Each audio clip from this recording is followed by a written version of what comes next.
Do you like basketball? Basketball, no. I like, but I'm not good at. Yes, I'm not. Me too.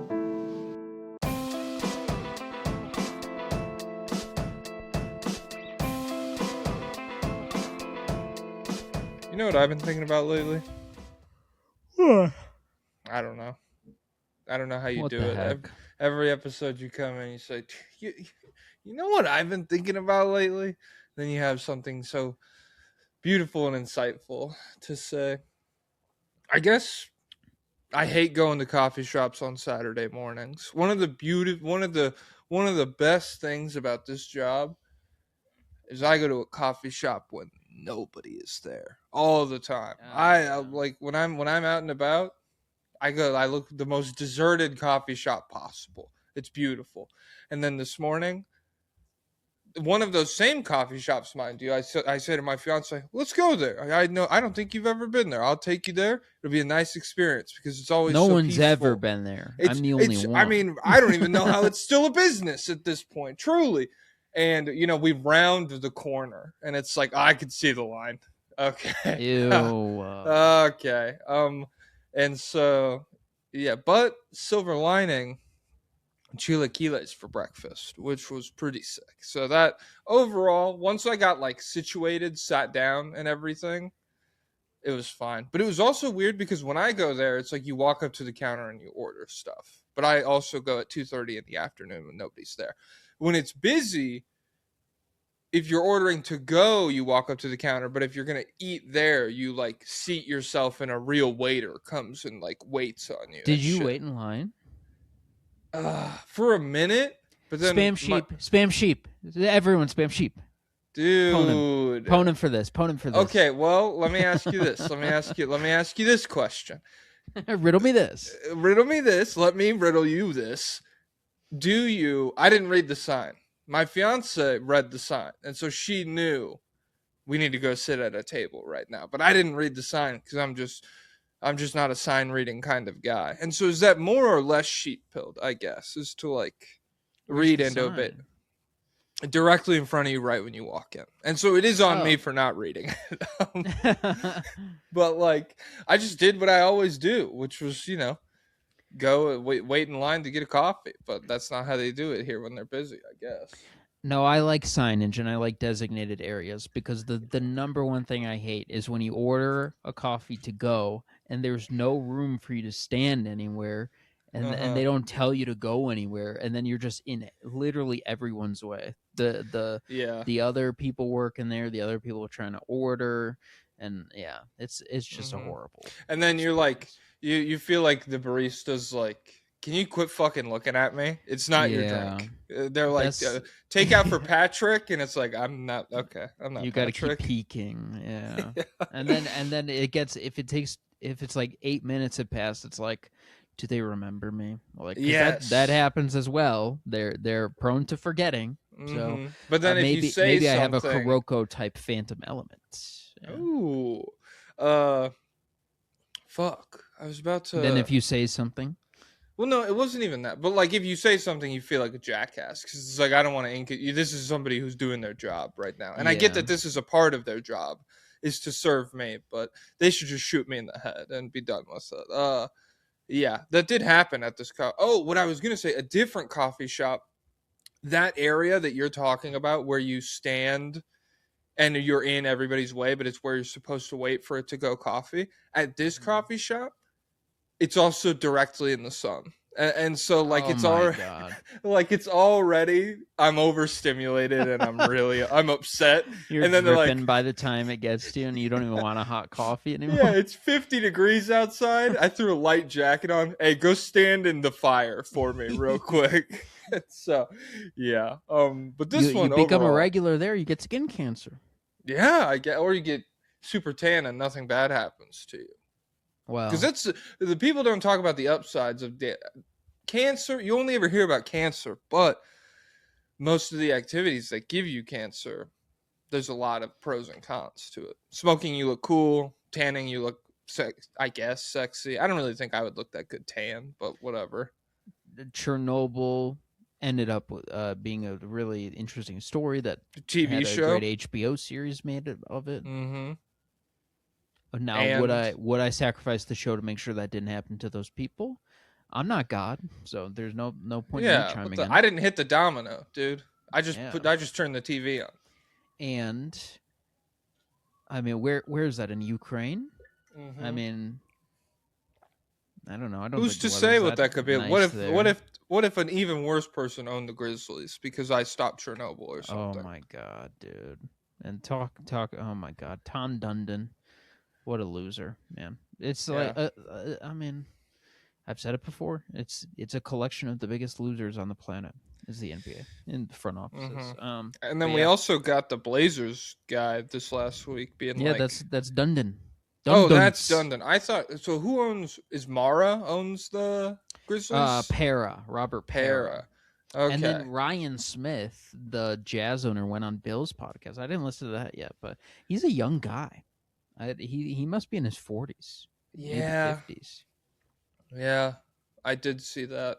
I honestly completely blacked out Carlos Boozer playing for the Jazz, which I don't know how The that fuck? happened. That's Because like Pete Carlos Boozer well, time. I just talked to you so much, and so I just remember his painted on hair with the Bulls, and that's it. You know what's interesting is Bill was talking about Carlos Boozer, and he was like, and he actually did have a little run with the Bulls. You forget that. And I was like, what? You do? Like that You was do? That's that where he was, went after the Jazz. It's not like Memphis Allen Iverson or something. and this was like he was a teammate of Derrick Rose, who had an MVP season, and it was a very notable free agent acquisition because it was what Chicago got when they lost out on Bosch and Wade. So Okay, that last point. I would not expect anyone that is not well, no, a that was Chicago sports fan to know that. no. I think that's because that was the thing that offseason where it's like everyone's teaming up in Chicago, and then Miami stole everyone, and because Well, I think I'm saying you can remember that, but like I would not expect someone to be like, and obviously the trickle down effect of that is the big free agent signing Carlos Boozer. I think it's like looking back at 2016. It's like, remember Mozgov? He got all that money for the Okay, Lakers. I feel like that's just more ridiculous because it's like, what the fuck?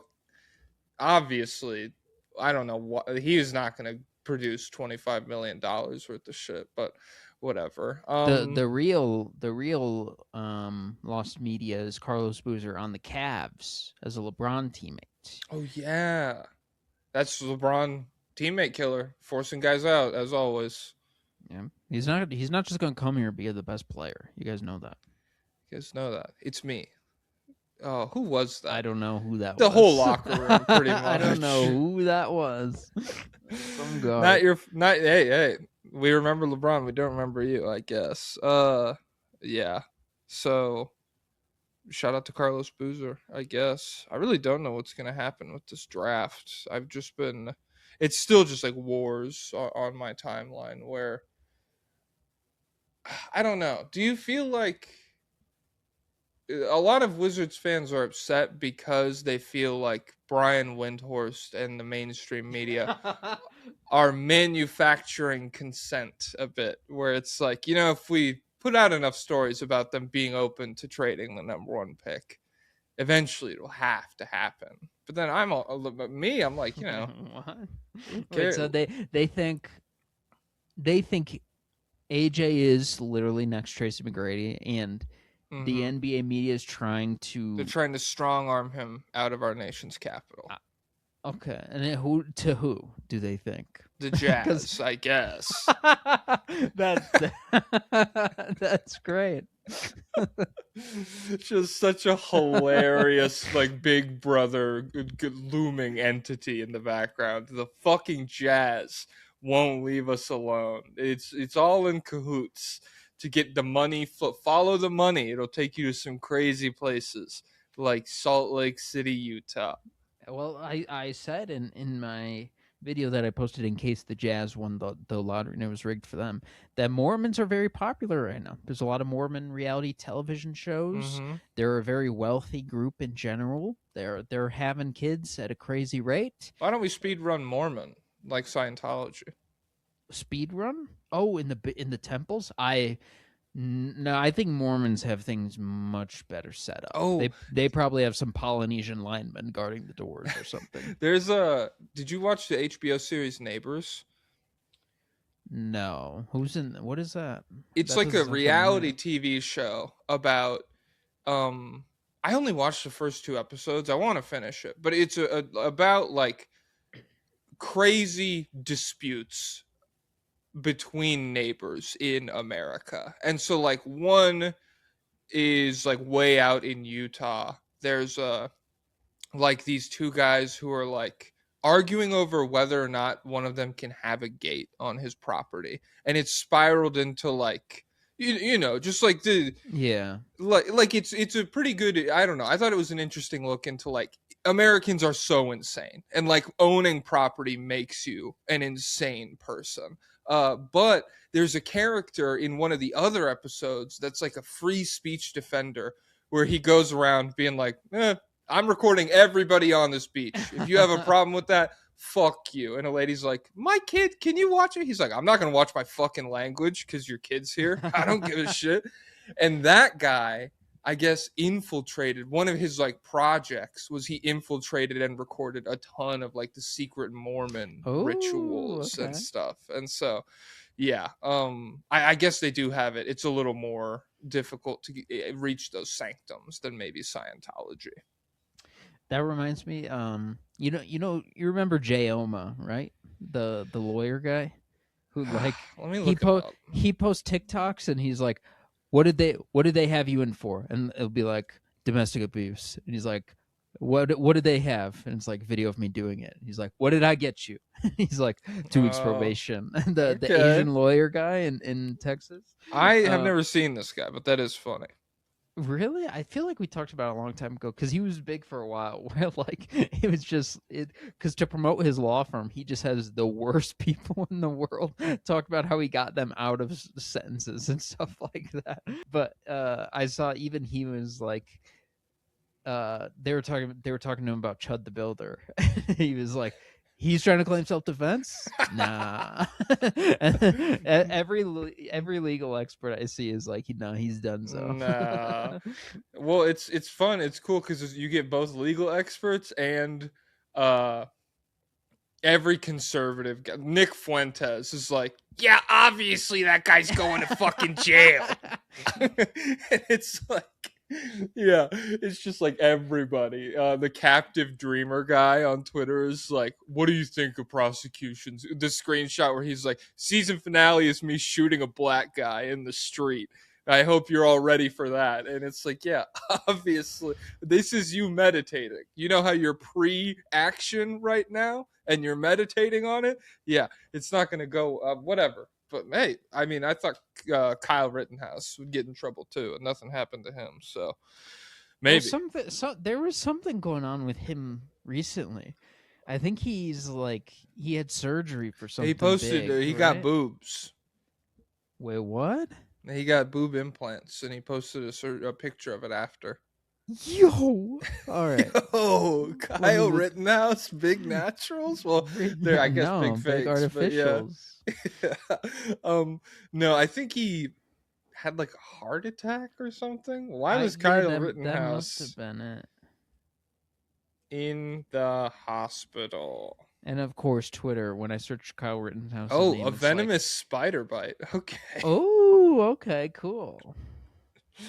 What does Twitter say when you search Kyle Rittenhouse? Well, it's just, of course, the brilliant feature that Elon Musk installed is when I search Kyle Rittenhouse, what if I had 7 tweets from 7 different years, minimum 4 years ago? Kyle Rittenhouse, like this is his high school being like, here's Kyle Rittenhouse in marching band or something in 2015. Yeah, it's unusable, the search feature now. Like, I sometimes because you know how Twitter, it'll refresh the timeline for you automatically sometimes, and you'll lose whatever tweet you were looking at. Oh, right? when you first open it up, yeah. Yeah. I will remember the exact way that the tweet was typed. I'll remember like the Oh, first yeah. 7 words of the tweet, and I'll go and search those words, won't and come it'll be up? like, nothing. I've never even heard of that, dude. You sound crazy right now. Yeah, what a garbage heap. I went to the Wizards subreddit to see what's going Okay. on, and we have a message from a lifelong. It's titled "Lifelong Jazz Fan." I come in peace. I hate these. You I guys hate are these. I hate these like- so much. like Can we all just take a moment to realize how lucky both the Jazz and Wizards are to land 1 and 2 in the lottery? Think about where these franchises were just a week ago, and now how bright the future is for both teams. I keep seeing posts on both boards debating AJ versus Peterson, and I feel like we're both incredibly lucky to even be having this conversation when compared to the Kings or Nets message boards. I think we can all remember how awful it was for both of us to miss out on last year's flag sweepstakes. Whatever happens, I wish the best for you guys with AJ or Peterson. I feel bonded to you guys through these painful rebuilding tanking years, and now I feel like both teams will be heading towards contention in the short future. Hopefully both players will be able to realize their potential to be franchise stars for the next decade of basketball, and we can continue to debate AJ and Peterson for the next 10 years. But most of all, let's remember how lucky we are to even be here in the first place. Good luck, Wizards, bros. Is this real? I hope to see you guys in the NBA Finals. Yeah, I can't ad-lib that. Guys, you know what to do. Go to r/Wizards. Let them know who sent you. This is ridiculous. This entire genre of like Spurs fans coming in peace to r/Thunder. Just want to let you guys Hey, know Nuggets that bros. Shay's not a. I know that Shay's not a flopper, and so there's some common ground. It's like, shut the fuck up, dude. God damn. Dude, why are we This is optimism slop, not the Project Hail Mary yes, good. absolutely. This is optimism slop. This is. I mean, my God, dude. And this could have been written by the guy who wrote that. To be honest, this is not like that far off from some of Nah, his he's writing stuff. smart. Well, yeah, it would have more math in it or whatever, but like it would still be, I don't know, just cringe. Oh my God. I just like, I don't know. I have so much, that made me so hostile. I have so much animosity towards that kind of post. I would much rather just get like a Wolves fan tagging me being like, hey, we lost, but you should still kill yourself. And I'd be like, okay, I know where we stand with all of this. But like, yeah, I like, do you think this guy will have that same energy if Wizards take AJ, Jazz take Peterson, and then the Rookie of the Year voting finale, like the final is like it's like AJ, Caleb Wilson, Darren Peterson. Is this guy still gonna be like, everybody's happy? No, he's gonna be losing his fucking mind or whatever. Well, I should check what else he's been. I should check his history, see what else he's been active in. Mm-hmm. Shoot, I lost the post for a second. Okay, here it is. Let's see, guys. Oh. What do you think? Interesting scale has been. Did you see this Twitter post of a guy calling 911 on Julius Randle? No, wait, he really did it. I want to play this for you. I retweeted it. Hold on, let me turn this up. Okay, well, wait. Before you play it, pause it. Okay. All right, guys, very quickly, don't send hate to this guy because the post right before this one is a year ago, and it's in r/movies, and it says, "My father just passed away. What is the best movie to watch after losing a parent?" And he got no replies. So, guys, don't say anything to this guy. It's actually. I'm gonna censor his name. Okay. Fuck me. God damn it. You're lucky that you posted sad a year ago, pal. Let me timestamp it real quick. What are we at? Like 19 minutes? Okay, around 18. That's so fucking funny. He got no replies. Oh my God. Censor name on Reddit. Oh, he's former Mormon. Interesting. Okay, well. This guy's not half bad. He escaped. That's good. All right, so this is a 911 call on Julius Randle. How can we help you? Hello, hey, Mrs. Heidi, how are you doing? Just fine. What can I help you with? Yes, I just want to say, I think there's somebody coming to kill me. Okay. Are you in the Julius Randle, stop. Julius Randle. All right, and that was the trailer for this week's Patreon episode of the State of the League podcast. You can go to patreon.com/stateoftheleague to find this episode, plus every other one we've ever put up on there. Join a Discord and get access to a bunch of different fun perks, as well as supporting me, Jack, Jokic Joestar, as well as Pablo Escobar financially. So thank you very much. Go check that out, please, and thank you.